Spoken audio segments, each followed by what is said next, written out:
No, not a slow measured fuck. I mean, those are nice, but that's not what I'm talking about. See, the thing is, I've recorded this already. This is now my 6th recording.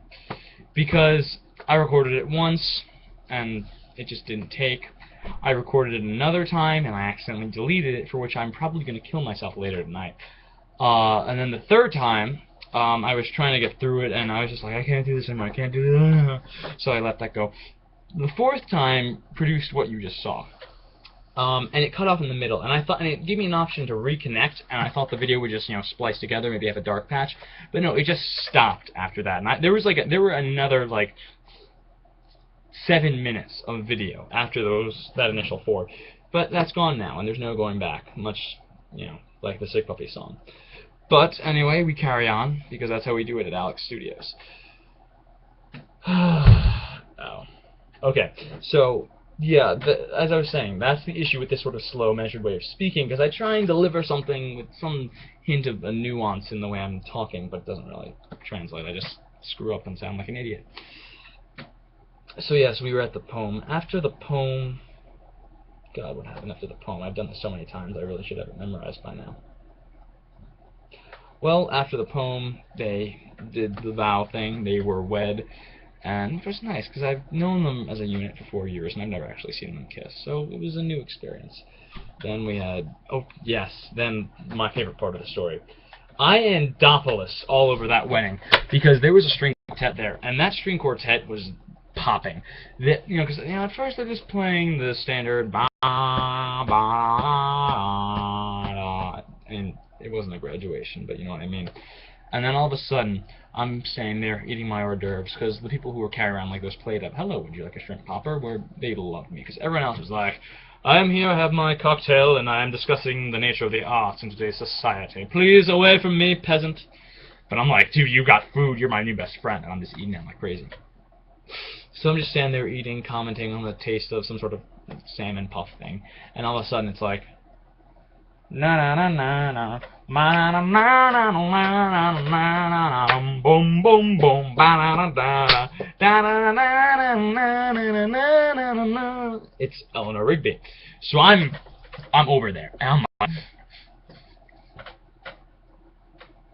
I'm jamming out.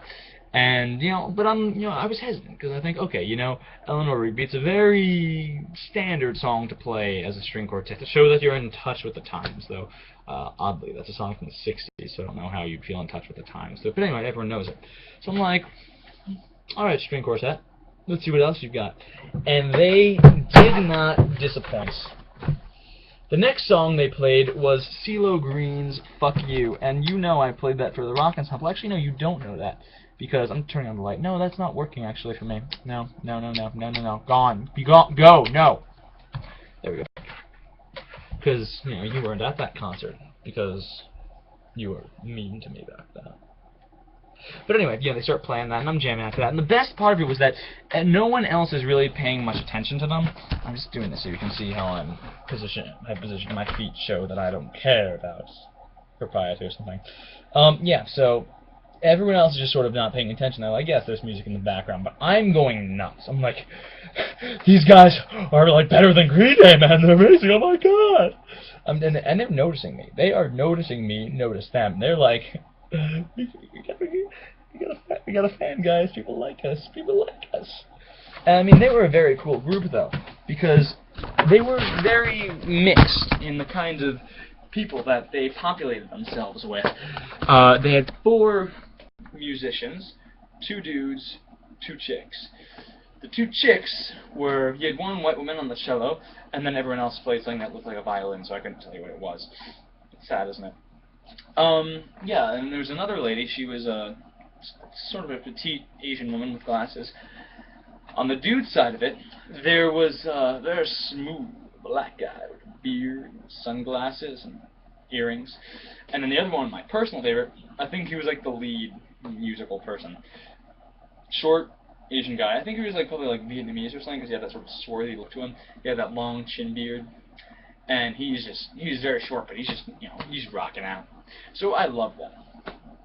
So yeah, other than that, I I drank, I ate, I did the pachanga with my grandfather, and then I went back to the hotel, I crashed, and then the next morning I took the bus back from Kingston to Oneonta. Which brings me to another story about the bus systems of both Oneonta and of Kingston. I will preface it by telling you how polite they were at Kingston. I came in, and there was a woman behind the desk, a black woman, and she was one of those ladies who calls everyone baby, and she's very warm and friendly, and you think of your mother when you talk to her, even though your mother's white, she would never talk like that, and your mother screams at you and tells you that you're a failure. Maybe we all just want the approval of a warm black woman. Maybe that's just what we need. Because why else would I think of a mother when I... Okay, that's a whole other psychological issue that I have that I'll sort out later. But she was nice. She helped me. She printed out a schedule for me. And then I went and I unplugged the Galaga machine and I played, stuff on my computer. And I took the bus back. There were outlets on the bus so I could charge my computer as I, traveled, which was nice. At Oneonta, however, I witnessed this from a distance, so I feel licensed to judge it, because I have no, personal input. Just sort of, I saw this happen, and here's how I felt about it. There's this guy taking out tickets, and a few college students go up and say, "Excuse me, sir, is this the bus to New York?" "You're not on this bus." This goes to Kingston." He says, but I'm sorry, but I heard that the bus goes to Kingston, and then just the driver changes, and the bus goes to New York. I'm gonna stop talking, because y'all are educated, and you can figure this out. I'm like, it's a little snotty, but at the same time, I felt his sort of working class righteousness, his frustrations with the system he worked in, and his irritation with the college students who come and ask him stupid questions. So, I was on his side at first, and it was kind of fun. He walks on the bus, like, "Yeah, sure, you're college students," and I'm like, "I know, my peers are stupid, but I'm not. I'm special, aren't I?" Sort of like when a stand-up comic talks about how shitty people are in the world, but the audience assumes they're exempt from his judgments. But then we get to Kingston, and he gets on the horn, and he goes, "Everyone going to New York, stay on the bus. Another driver will come and take you there." And I'm like, that's exactly what the people at Oneonta were at. "Oh, you dick. I believed in you, man. I felt you. You made me think that there was something righteous going on here, when in reality you're just a poor dude who's shitty at his job." And that upset me. That really upset me, because I had belief. I had some sort of powerful, it was almost spiritual, the way I felt about this guy. And then it just turned out he's an asshole. It just goes to show that... Let's go to the show. I can say something poetic. Just give me a minute. That some people are marvelously rude. And I say marvelous not in the sense that it's a great thing, but in the sense that you have to marvel at the beauty with which the universe converges different events to really display what impeccable assholes they are.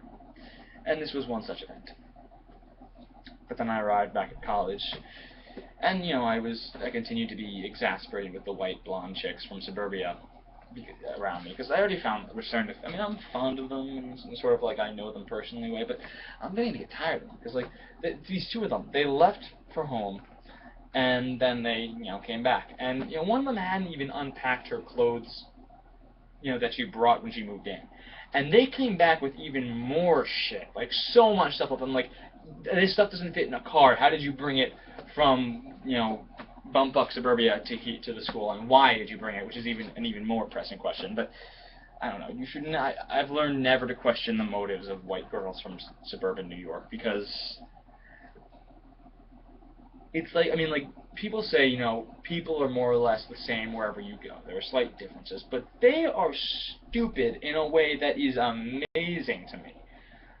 I'm not stupid, really, just sort of dysfunctional. I don't know. Unenlightened maybe is a more proper word. Not that I'm enlightened. I'm a little enlightened. I don't know. I don't know. I don't make that judgment, but I don't know. It was just this whole thing. What you gonna do? As I said, did I say it? I don't know. I can't remember what I've said, because I've recorded this so many times, and it's not worked so many times. But, he's back, so I can do the bit. in the original ones, I had Carson come like, Carson, say hello. And then he was like, sup, and I just pushed his face in a very nonchalant way, which made me look like a dick, but at the same way was somehow attractive in some way that's culturally coded into all of our consciousness. And now Carson's climbing through my window so I can do the bit. Carson, come here. Say hello, Carson. What's up, Carson? And that was basically how it happened all the other times. So now I think I've sufficiently reproduced everything I've recorded before, and as soon as I say goodbye, I'm going to go into the rec room and shoot myself. The reason I'm going to go into the rec room is because I want to make things difficult for the other people in my dorm, because I'm not really fond of them. And the reason I'm going to shoot myself is because, really, I mean, it takes me 6 tries to make a YouTube video, and what else do I have going for me in my life? I mean, I have a nice suit, I have this generic bling, I have a shirt, I have a hot babe, Actually, you know, things are going pretty good. I'm not going to shoot myself. I've had a positive life experience today. And oh, that's way too close. Anyway, I love you. And I miss you. And I'll talk to you later.